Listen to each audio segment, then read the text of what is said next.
Assalamualaikum warahmatullahi wabarakatuh. Kembali lagi di channel Radio Horor.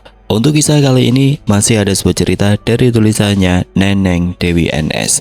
Dan untuk kisah yang akan saya bawakan kali ini, sebuah kisah yang berjudul Teror Demit Penunggu Sumur Tua. Sebelum kita lanjut ke ceritanya, tekan dulu tombol like video ini dan jangan lupa tekan juga tombol subscribe channel ini. Nyalakan juga lonceng notifikasinya agar tidak ketinggalan cerita-cerita lainnya dari channel ini. Buat teman-teman yang pengen belanja-belanja, nanti silahkan saja klik etalase yang ada di pojok kiri bawah. Atau teman-teman bisa kunjungi link pembelian yang ada di kolom deskripsi. Dan seperti apa untuk kisah kali ini? Langsung saja kita masuk ke ceritanya.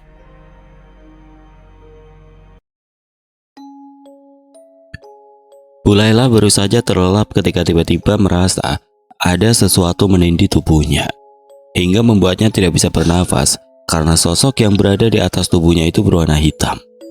Bu Laila hendak membacakan ayat kursi, tapi suaranya malah tidak bisa keluar.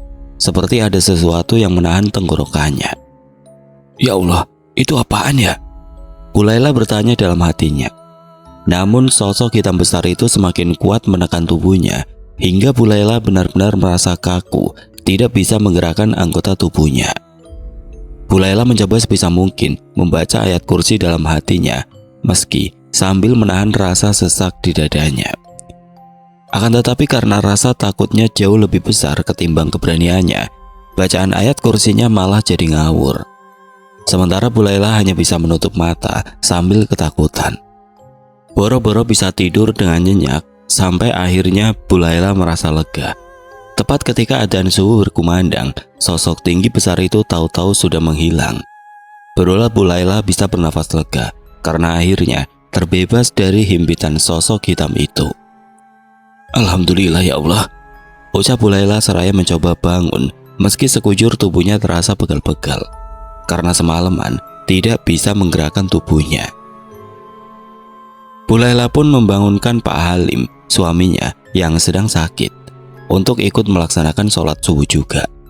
Namun Bu Laila tidak menceritakan kejadian ganjil yang semalaman dia alami, karena takut menambah beban pikiran sang suami. Ya, sudah seminggu ini Pak Halim sakit. Awalnya dia hanya mengeluh susah untuk buang air kecil. Bu Laila tidak berpikiran negatif dan mengira mungkin suaminya itu terkena infeksi kandung kemih, karena suka menahan kencing dan kurang minum air putih. Namun yang mengherankan, Pak Halim sudah dibawa berobat ke dokter di beberapa rumah sakit yang berbeda dan diberi obat paling bagus yang harganya juga tidak murah. Tapi penyakit yang diderita Pak Halim tidak kunjung sembuh. Bahkan ketika pihak rumah sakit menyarankan operasi, hal itu sudah dituruti oleh pihak keluarga Pak Halim. Meskipun mereka terpaksa harus menjual sebidang tanah milik Pak Halim untuk membiayai operasinya. Kini Pak Halim hanya dirawat di rumah saja, namun dengan selang yang dipasang di tubuhnya untuk membantunya ketika hendak buang air kecil. Yang membuat Bu Laila bingung, musibah yang menimpa keluarganya seperti datang beruntun dan tidak berkesudahan. Sebelum Pak Halim menderita penyakit susah buang air kecil, anak kedua mereka yang masih kelas 2 SMA yang bernama Doni tiba-tiba saja jatuh dari tangga lantai atas rumah mereka. Saat itu Doni mengaku sedang santai duduk di atas tangga lantai 2 sambil mendengarkan musik dari ponselnya. Tapi tiba-tiba, dia merasa ada sebuah tangan yang tidak terlihat mendorong tubuhnya hingga Doni jatuh terguling melewati banyak anak tangga. Akibatnya dia pun mengalami patah tulang di bagian punggungnya hingga harus dipasang pen dan kini Doni sementara tidak bisa berjalan, hanya duduk di kursi roda. Setelah itu giliran Bu Laila yang mengalami musibah. Dia sedang berada di kamar mandi, tiba-tiba merasa ada yang menendang kaki kirinya dari belakang. Tapi sosoknya tidak terlihat. Bu Laila pun jatuh terjerembab karena hilang keseimbangan dan akhirnya jalannya jadi sedikit pincang. Bu Laila mengeluh kalau kaki kirinya itu terasa sangat sakit untuk dipakai berjalan.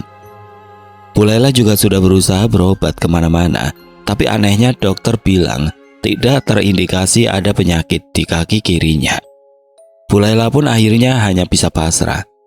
Untunglah Santi, anak pertamanya yang tinggal dengannya, mau membantu kedua orang tuanya dan adiknya yang sedang sakit itu. Apa tidak sebaiknya kita coba bawa bapak berobat ke seorang ustadz atau kiai, Bu? Soalnya aneh saja, masa iya bapak sudah 2 kali dioperasi masih belum sembuh juga? Tanya Santi pagi itu sambil membuatkan sarapan untuk mereka sekeluarga. Iya juga ya, kenapa ibu tidak kepikiran seperti kamu ya, San?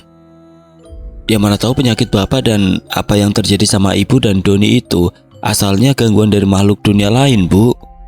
Sahut Santi seraya memindahkan nasi goreng ke dalam piring. Iya, yang penting namanya aja ikhtiar. Ibu sudah bingung, Santi, harus bagaimana? Ucap Bu Laila dengan suara pelan seperti sedang menahan tangis. Sabar ya, Bu, insya Allah nanti siang Santi akan menemui seorang kiai kenalan Santi. Namanya Kiai Jamal, katanya sih dia bisa mengobati juga. Santi berusaha menghibur sang ibu seraya memeluknya. Singkat cerita, Kiai Jamal pun langsung datang ke rumah Pak Halim. Namun ketika bertemu langsung dengan Pak Halim, Kiai Jamal spontan mengernyitkan keningnya. Dia menatap tajam ke arah tubuh bagian bawah Pak Halim yang saat itu memakai sarung dan dipasangkan selang. Lalu Kiai Jamal juga memandang tajam ke arah kaki kiri Bu Laila. Kemudian beliau langsung mengucapkan istighfar. Astagfirullahaladzim, ucap Kiai Jamal seraya mengambil tasbih yang ada di dalam saku pakaian muslim yang dikenakannya. Kemudian berkomat kamit sepertinya membacakan semacam wirid. Setelah disusul keluar suara bentakan dari Kiai Jamal. Kenapa kalian mengganggu keluarga ini? Kamu ular hitam berkepala 2, keluarlah dari kemaluan Pak Halim. Lalu kamu gendruwo, lepaskan pegangan tanganmu itu dari kaki kiri Bu Laila. Bentak Kiai Jamal sambil terus berkomat kamit membacakan wirid. Sesekali beliau menghentak-hentakan tasbih yang dipegangnya ke arah depan seperti sedang berusaha mengusir sesuatu yang tidak terlihat oleh mata telanjang. Semua orang yang ada di ruang tamu yaitu Pak Halim, Bu Laila, Santi dan Dodi saling berpandangan karena merasa bingung melihat ekspresi kaget yang diperlihatkan oleh Kiai Jamal. Mereka juga lebih kaget lagi ketika Kiai Jamal menyebutkan 2 sosok astral berupa ular hitam berkepala 2 dan gendruwo. Namun mereka belum berani menanyakan itu ke Kiai Jamal karena takut mengganggu konsentrasi beliau. Tidak berapa lama berselang, sebuah angin kencang tiba-tiba masuk ke dalam rumah Pak Halim hingga membuat jendelanya yang terbuka meliuk-liuk saling bertabrakan dengan kaca. Begitu juga pintu depan yang terbuka jadi terbanting sendiri dengan kencang hingga menimbulkan suara bantingan yang sangat keras dan mengagetkan semua orang yang berada di ruang tamu. Brak! Santi dengan sigap segera mengunci pintu dan menutup semua jendela agar jangan sampai terjadi lagi hal yang seperti tadi. Namun yang ada, Santi malah seperti kerasukan sesosok makhluk tidak kasat mata. Dia terus mengejang seperti orang yang terkena sengatan listrik. Santi! Teriak Bu Laila dan hendak berjalan ke arah Santi. Namun dilarang Kiai Jamal. Jangan coba-coba mendekat, Bu Laila. Anak ibu sedang kesurupan. Takutnya nanti bisa membahayakan ibu dan anak ibu, cegah Kiai Jamal. Namun Bu Laila yang lebih mengkhawatirkan kondisi Santi tidak mau mendengarkan ucapan Kiai Jamal. Dia tetap berjalan menghampiri Santi. Kamu kenapa, Nak? Tanya Bu Laila seraya mendekat ke arah Santi dan hendak memegang kedua pipi Santi. Namun hal yang tidak terduga pun terjadi. Tiba-tiba saja kedua tangan Santi terangkat ke atas hendak mencekik Bu Laila, hingga Bu Laila megap-megap tidak bisa bernapas.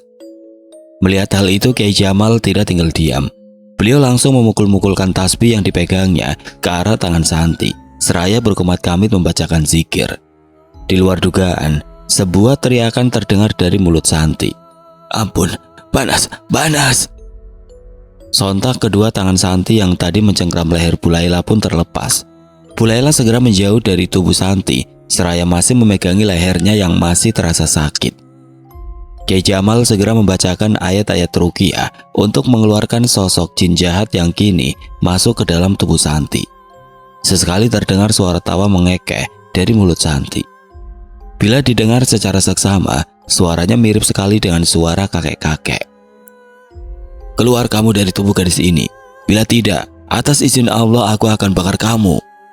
Perintah Kiai Jamal seraya terus membacakan ayat-ayat ruqyah. Tapi sepertinya sosok jin yang merasuki gadis itu terlalu kuat hingga tubuh Kiai Jamal yang sudah berusia setengah baya itu pun jatuh terpental. Kepalanya membentur tembok hingga untuk beberapa saat Kiai Jamal hanya bisa terus membacakan surat-surat ruqyah meski punggung dan kepalanya terasa sakit. Aku tidak akan keluar dari tubuh gadis ini. Begitu juga dengan kedua anak buahku, akan terus mengikuti kedua orang tuanya, kata sosok yang ada di dalam tubuh Santi. Apa salah mereka? Kenapa kau dan anak buahmu mengganggunya?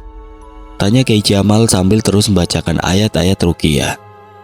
Kau tanyakan saja pada bapak dari anak ini, apa yang dia lakukan pada tempat tinggalku. Tanda sosok yang merasuki Santi itu. Aku yakin kau pasti hanya mengada-ngada. Kalian kaum jin kafir sudah biasa berbohong. Aku tidak akan gampang percaya begitu saja pada ucapanmu, sahut Kiai Jamal. Kiai Jamal kembali melanjutkan ucapannya dengan tatapan tajam ke arah Santi yang ditunjukkan pada sosok yang masuk ke dalam tubuh gadis itu melewati punggungnya. Cepat kau keluar dari tubuh gadis itu, atau aku akan membakarmu jin kafir. Kembali Kiai Jamal mengancamnya. Sosok itu malah terdengar tertawa mengekeh seakan mengejek Kiai Jamal. Coba saja kalau kau bisa mengeluarkan aku, Kiai bodoh. Kiai Jamal pun melemparkan tasbih yang dipegangnya ke arah Santi yang masih dirasuki. Hal tidak terduga kembali terjadi. Tasbih tersebut malah mental sama sekali tidak mengenai tubuh Santi. Kini malah Kiai Jamal yang sepertinya terkena serangan balik dari sosok jin yang belum diketahui wujudnya itu. Tubuh Kiai Jamal tiba-tiba saja seperti ada yang menyeret. Kemudian tubuh tuanya seperti dihempaskan berkali-kali ke tembok oleh sesuatu yang tidak terlihat. Kiai Jamal pun hanya bisa pasrah. Berkali-kali beliau muntah darah, tanda mengalami luka dalam. Kepalanya yang ikut dibentur-benturkan juga mengucurkan darah, lalu dia pun pingsan. Keesokan harinya Bu Laila mendapatkan kabar duka kalau Kiai Jamal meninggal dunia. Kabar tersebut sungguh memukul keluarga Bu Laila, karena bagaimanapun juga Kiai Jamal meninggal setelah mencoba membantu mengobati dan mengusir jin jahat yang merasuki tubuh Santi. Untungnya pihak keluarga Kiai Jamal mau berbesar hati memaafkan dan menganggap semua ini adalah takdir dari Tuhan yang memang sudah digariskan. Sementara itu Nindi yang sedang terlelap tidur di kamarnya, tiba-tiba saja dia bermimpi didatangi oleh 3 orang sosok makhluk tidak kasat mata yang belum pernah dia lihat sebelumnya. Sosok pertama adalah seorang kakek-kakek membawa tongkat yang berpakaian seperti seorang pertapa.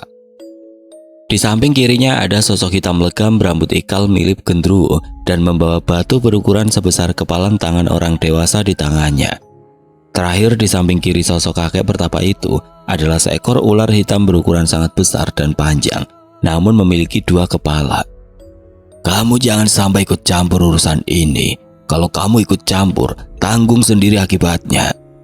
Ancam sosok kakek-kakek pertapa itu sambil memukul-mukulkan tongkatnya ke tanah. Tiba-tiba saja dari lubang yang dibentuk oleh pukulan tongkat sosok kakek tersebut, keluarlah mata air yang kemudian makin lama makin membesar. Lalu membentuk genangan air hingga hampir saja membuat tubuh Nindi tenggelam. Tolong, tolong! Teriak Nindi yang terus berteriak-teriak minta tolong dengan kedua mata yang masih terpejam. Bu Cahaya yang baru saja melaksanakan sholat tahajud sempat kaget mendengar suara teriakan Nindi dari dalam kamarnya itu. Kayak suara teriakan Nindi, gumam Bu Cahaya ibu Nindi sambil langsung membuka mukena yang dikenakannya. Kemudian setengah berlari menuju kamar Nindi. Nindi, bangun Nin, baca istighfar Nin, kata Bu Cahaya seraya menggoyang-goyangkan pipi Nindi agar membuat sang putri segera bangun. Banjir Bu, Nindi takut hampir tenggelam Bu. Kalimat itulah yang pertama kali diucapkan Nindi begitu dia terbangun. Peluh mengucur membasahi wajah dan tubuh Nindi. Tenang Nin, itu hanya mimpi. Kamu tadi mimpi buruk, pasti lupa baca doa ya, tegur Bu Cahaya sambil mencoba menenangkan Nindi dengan memeluknya. Setelah sedikit tenang, Nindi pun memandang sekeliling, kemudian langsung memegang dadanya. Alhamdulillah ya Allah, rupanya itu hanya mimpi, ucap Nindi lega. Memangnya kamu mimpi apa sih Nin, sampai teriak-teriak histeris begitu? Tanya Bu Cahaya sambil mengangsurkan handuk yang tergantung di balik pintu kamar untuk mengelap wajah Nindi yang basah oleh keringat. Kemudian Nindi pun menceritakan semua mimpinya dan Bu Cahaya pun menyimak dengan sungguh-sungguh. Mimpi Nindi aneh sekali. Semoga ini bukan pertanda kalau anakku ini akan terancam bahaya, ya Allah. Batin Bu Cahaya dalam hati. Bu Laila mulai putus asa dengan semua teror yang mulai menimpa keluarganya. Santi belum sepenuhnya sembuh dari kerasukan dan tidak ada yang bisa membantu mengeluarkan sosok jin yang masuk ke dalam tubuhnya. Akibatnya setiap hari Santi kerjanya hanya mengamuk-ngamuk dan menyakiti dirinya sendiri. Tidak mau hal buruk menimpa sang putri, Bu Laila pun akhirnya minta bantuan warga untuk memasung Santi. Maafkan ibu nak, ibu terpaksa melakukannya demi kebaikan kamu, ucap Bu Laila lirih sambil menyeka air mata yang kini jatuh di pelupuk matanya. Kini dengan kondisi kaki kirinya yang masih terasa sakit setiap kali dipakai berjalan, mau tidak mau hanya Bu Laila yang bisa diandalkan untuk mengurus Pak Halim, Doni dan Santi. Sebenarnya banyak tetangga yang menyarankan Bu Laila untuk ikhtiar ke Ustadz A, Kiai B, atau paranormal C dan sebagainya. Tapi Bu Laila yang masih trauma dengan insiden yang pernah terjadi pada mendiang Kiai Jamal, jadi harus berpikir 1000 kali untuk meminta bantuan mereka. Malam itu terdengar suara teriakan kesakitan Pak Halim. Dia mengeluh kalau kemaluannya sangat sakit seperti ada yang meremas-remas. Setiap kali mau kencing, Pak Halim juga merasa ada sebuah tangan tidak terlihat yang menahan agar air seninya itu tidak bisa mengalir lancar. Tolong Bu, sakit sekali Bu. Bapak sudah nggak kuat Bu. Rintih Pak Halim sambil meringis kesakitan menunjuk-nunjuk ke arah kemaluannya yang tertutup sarung itu. Bahkan selang yang diberikan oleh dokter untuk membantu Pak Halim agar bisa menyalurkan buang air kecil, kini sudah tidak mempan lagi. Bu Laila hanya bisa menangis melihat penderitaan sang suami. Dia bingung harus berbuat apa. Belum lagi teriakan kesakitan Doni yang terdengar dari arah kamarnya. Katanya, punggungnya sakit sekali seperti ada yang memukul-mukul dari belakang.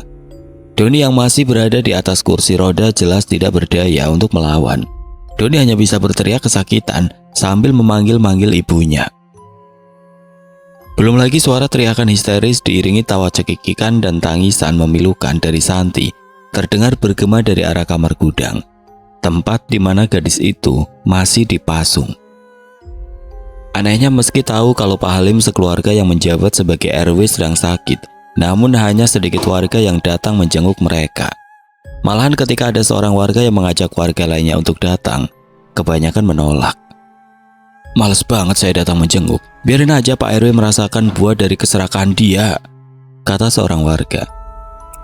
Iya, salah sendiri selama ini suka seenaknya dan sewenang-wenang sama warganya sendiri, timbal rekannya. Bahkan ucapan yang menyakitkan hati seperti tadi mulai sering terdengar ke telinga Bu Laila ketika dia pergi ke warung untuk berbelanja.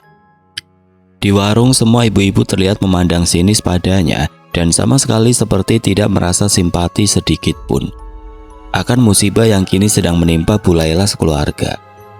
Siang itu Nindi sedang asik rebahan di kamarnya ketika Bu Cahaya, ibunya, tiba-tiba masuk dan menghampirinya. Lagi ngapain Nin? Tanya Bu Cahaya seraya duduk di tepi ranjang Nindi. Melihat ibunya datang, Nindi langsung melepas handset yang menempel di kedua telinganya. Ibu, ada apa Bu? Biasanya sih kalau ibu tiba-tiba nyamperin Nindi, pasti saja minta dianterin ke suatu tempat, bener nggak? Tebak Nindi. Bu Cahaya tersenyum. Iya, tahu saja. Kamu temani ibu menjenguk suami Bu Laila, teman kuliah ibu ya? Ajak Bu Cahaya. Bu Laila yang suaminya RW itu bukan Bu? Yang namanya Pak Halim bukan? Nindi balik bertanya. Iya, kasihan. Suaminya lagi sakit. Katanya sih lumayan parah karena nggak bisa kencing, jawab Bu Cahaya. Nindi spontan mendekati Bu Cahaya karena tertarik dengan topik yang disampaikan sang ibu. Nggak bisa kencing? Batu ginjal ya Bu? Selidik Nindi. Gak tahu juga, karena sudah banyak dibawa ke beberapa orang dokter dari rumah sakit yang berbeda-beda, tapi masih juga nggak ada perubahan. Kok aneh ya Bu? Iya, ibu juga mikirnya gitu. Kayak ada sesuatu dengan keluarganya Bu Laila. Belum lama Bu Laila kaki kirinya sakit tiba-tiba tidak bisa dipakai berjalan. Lalu anak keduanya sempat jatuh dari tangga lantai 2 rumah mereka dan mengalami patah tulang, kata Bu Cahaya dengan wajah sedih seperti ikut merasakan penderitaan sang teman lama. Ah? Nindi terperangah karena tidak percaya dengan apa yang disampaikan Bu Cahaya.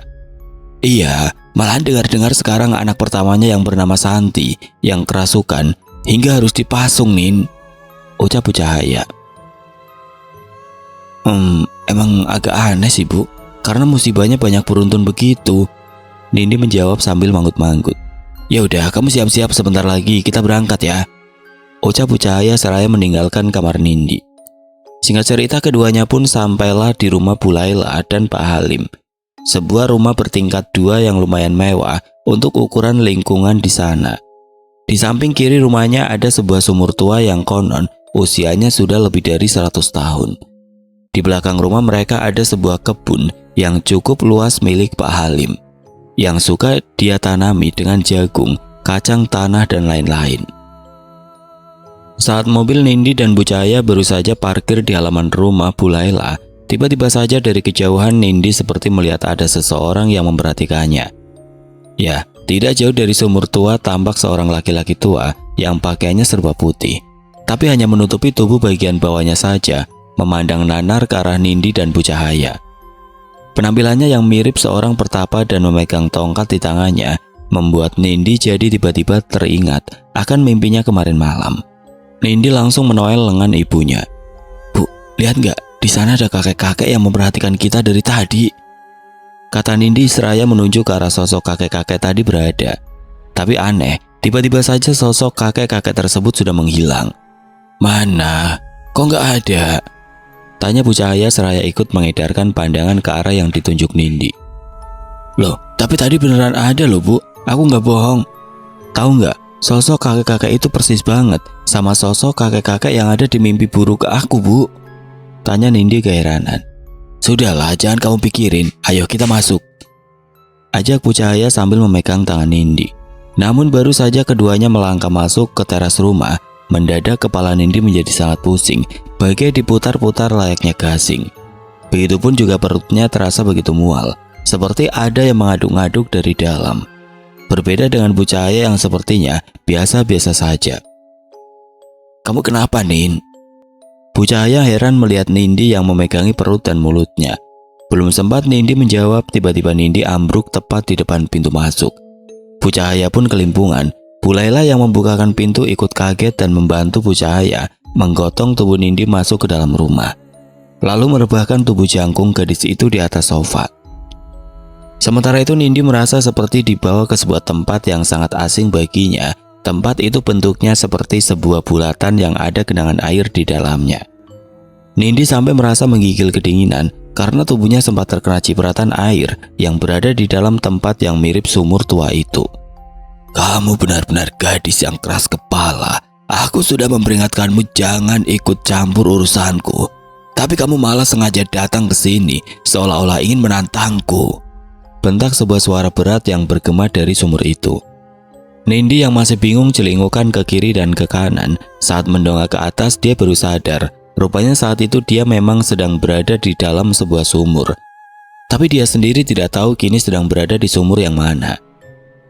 Kek, saya minta maaf sebelumnya, tapi jujur saya tidak tahu apa yang sedang kakek omongin. Saya nggak tahu apa-apa, Kek.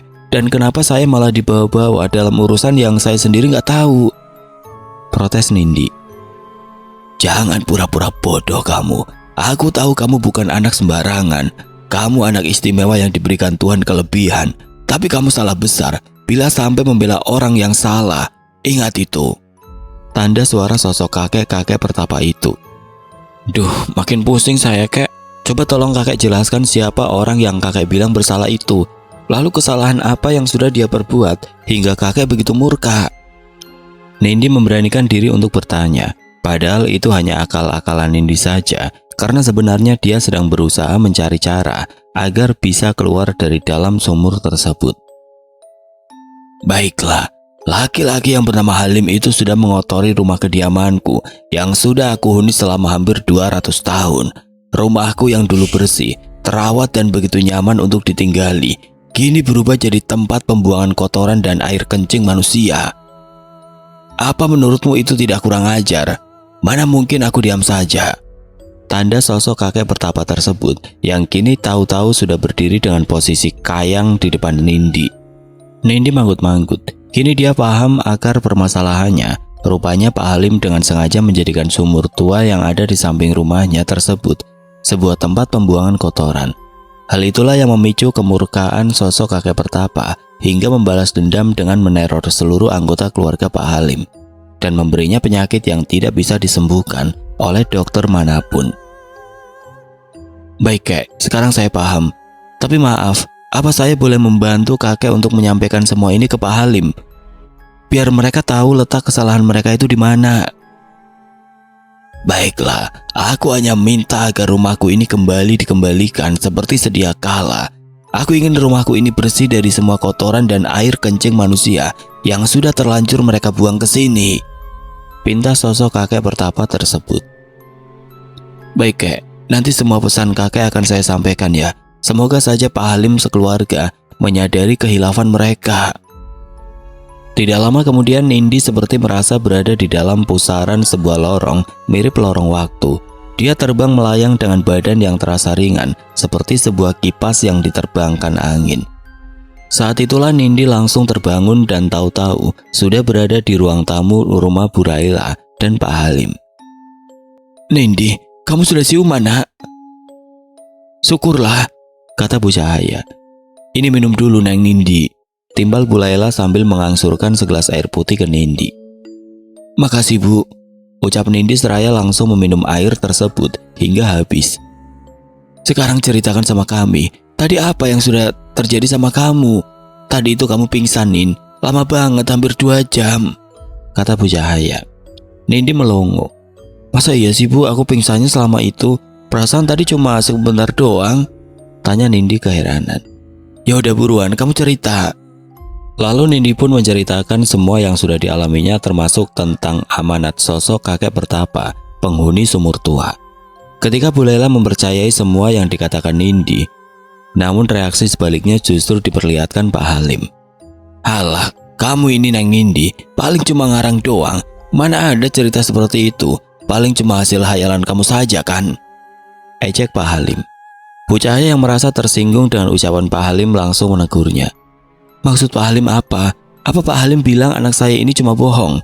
Cuma tukang cerita? Iya gitu, kata Bu Cahaya yang tidak terima dengan ucapan Pak Halim. Kan memang iya, itu buktinya. Dari isi ceritanya saja aneh banget. Mana mungkin anakmu itu bisa keluar hidup-hidup dari sumur itu? Sumur tua di samping rumah saya itu dalam banget loh. Rasanya tidak mungkin ada manusia yang bisa keluar dengan selamat dari sana, kata Pak Halim yang masih bersikukuh dengan pendapatnya. Nindi yang juga ikut merasa tersinggung sebenarnya tidak peduli. Pak, saya tidak maksa Pak Halim untuk percaya sama cerita saya barusan.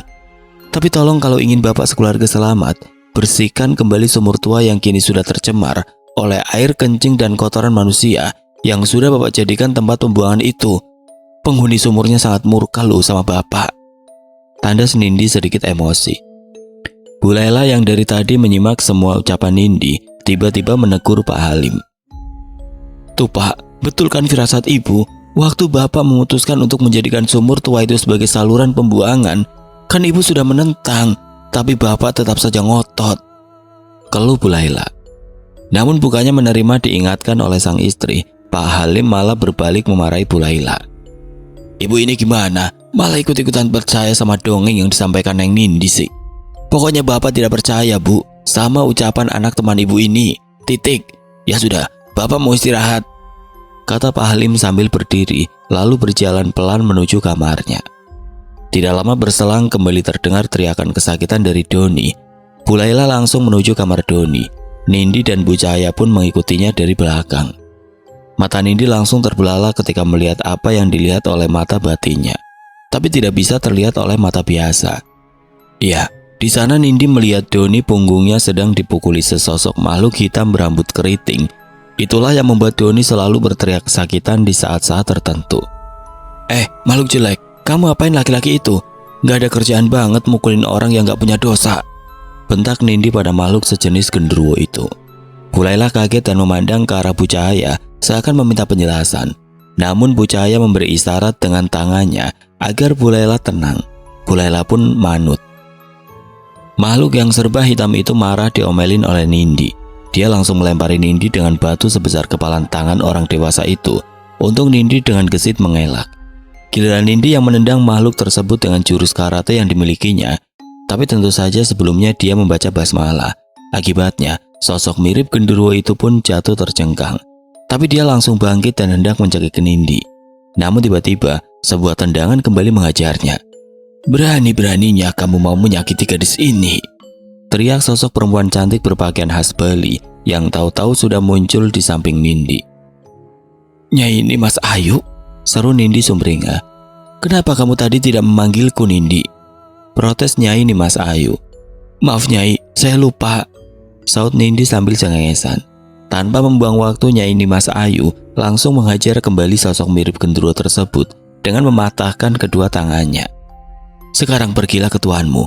Mulai sekarang kedua tanganmu ini tidak akan bisa lagi seenaknya memukul dan melempari orang dengan batu. Pergi, kalau tidak aku akan menghabisimu," ancam Nyai Nimas Ayu. "Terima kasih Nyai atas bantuannya," ucap Bu Cahaya dalam hati memakai bahasa telepati. Ya, Bu Cahaya yang juga sebenarnya seorang indigo dulunya, tapi memutuskan untuk tidak lagi memakai kemampuannya.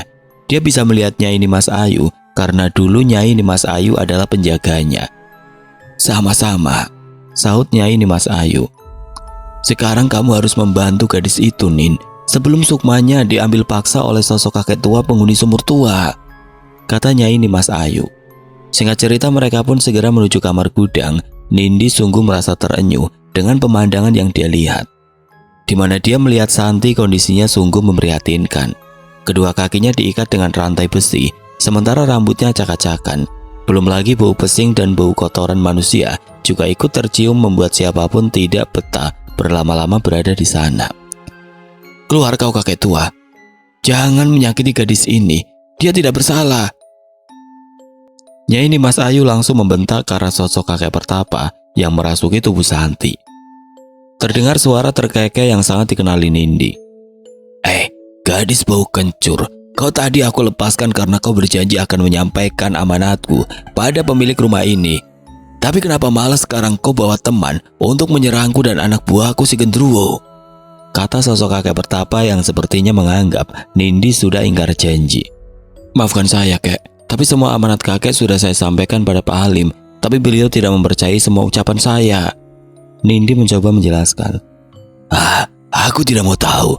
Siapapun orangnya yang sudah mengotori rumahku harus mendapatkan hukuman setimpal, termasuk gadis ini. Dia harus memberikan sukmanya sebagai gantinya," kata kakek pertapa yang di luar dugaan keluar dengan sendirinya dari tubuh Santi. Tapi dia membuat gerakan cepat dengan terbang kayang dengan posisi kedua tangan, seperti hendak mencabut sesuatu dari ubun-ubun kepala Santi. "Langkahi dulu mayatku kakek tua," sangga Nyai Nimas Ayu yang langsung melempar sekuntum bunga Kamboja yang terselip di telinganya. Disusul Nyai Nimas Ayu membuat gerakan seperti penarik kecak khas Bali dengan menghentak-hentakan kedua kakinya secara bergantian ke lantai. Kedua matanya melotot ke arah si kakek pertapa. "Kurang ajar, berani kau membohongiku," sungut si kakek pertapa yang merasa kesakitan ketika lemparan bunga Kamboja tadi membuat kedua tangannya terluka. Disusul suara hentakan kedua kaki Nyai Nimas Ayu membuatnya langsung jatuh terjerembab. Tanpa membuang waktu, Nyai Nimas Ayu pun mengeluarkan sebuah tali gaib dari balik sanggulnya. Tubuh kakek pertapa itu pun langsung terikat. "Kurang ajar, buka ikatan tali ini, biarkan aku keluar. Dasar kau wanita sialan," umpat sosok si kakek pertapa. "Aku tidak akan pernah membukanya kecuali kau suruh peliharaan ular hitammu itu untuk melepaskan lilitan dari kemaluan laki-laki pemilik rumah ini. Cepat," perintah Nyai Nimas Ayu. Baiklah, aku akan lakukan," jawab si kakek pertapa seraya memejamkan matanya. Tapi di luar dugaan, rupanya sosok kakek pertapa itu justru ingin membohongi Nyai Nimas Ayu yang sedang lengah. Ketika Nyai Nimas Ayu mencoba menyadarkan Santi yang pingsan dan membersihkan sisa aura negatif yang menempel di tubuhnya, tiba-tiba saja si kakek tua memanggil sosok ular hitam berkepala dua peliharaannya. Sontak sosok ular itu langsung hendak membeli tubuh Nyai Nimas Ayu. Untunglah Nindi yang bisa membaca arah serangan si sosok ular segera menangkap kedua kepala ular tersebut. kemudian membantingnya berkali-kali ke tanah dengan dialiri tenaga dalam dan berulang-ulang dia bacakan ayat kursi. Akhirnya sosok ular besar berkepala dua itu pun berubah menjadi kepulan asap lalu menghilang. "Mampus kamu, berani-beraninya membohonginya ini Mas Ayu," kata Nindi dengan geram. Melihat kedua anak buahnya sudah berhasil ditaklukkan, wajah sosok kakek petapa itu pun berubah pucat pasi ketika menatap wajah Nyai Nimas Ayu yang siap-siap hendak memukulnya dengan memakai tongkat miliknya sendiri. "Ampun, jangan habisi aku. Aku janji tidak akan lagi mengganggu keluarga ini." "Baiklah, kali ini aku melepaskan kau kakek tua, tapi lain kali kalau kita bertemu lagi dan kau masih berbuat onar, aku tidak segan-segan untuk menghabisimu," tandas Nyai Nimas Ayu. Keesokan harinya Pak Halim sekeluarga datang ke rumah Bu Cahaya untuk mengucapkan rasa terima kasih atas semua bantuannya. Pak Halim juga minta maaf secara pribadi pada Nindi dan Bu Cahaya atas kata-katanya yang sudah menyinggung perasaan mereka berdua. Kini Pak Halim sekeluarga sudah sembuh dan bebas dari teror yang dilakukan penghuni sumur tua. Sebagai bentuk rasa penyesalan, Pak Halim pun menyuruh warga untuk membantu membersihkan sumur tua tersebut dan memutuskan untuk menutupnya. Pak Halim juga menyadari kalau semua yang menimpa sekeluarganya itu juga sebagai teguran dari Tuhan atas keserakahannya selama ini sebagai ketua RW, di mana Pak Halim tidak pernah transparan bila setiap kali menerima bantuan dari pihak luar yang awalnya ditunjukkan untuk membantu kesejahteraan masyarakat, tapi malah dia tilep sendiri bantuannya. Pak Halim juga selalu melakukan pemotongan kepada para warga yang mendapat bantuan dari pemerintah, lalu uangnya dia nikmati untuk kepentingannya sendiri. Hal itulah yang membuat banyak warga tidak suka padanya. Setelah meminta maaf secara terbuka kepada warga, Pak Halim pun memilih untuk mengundurkan diri dari ketua RW.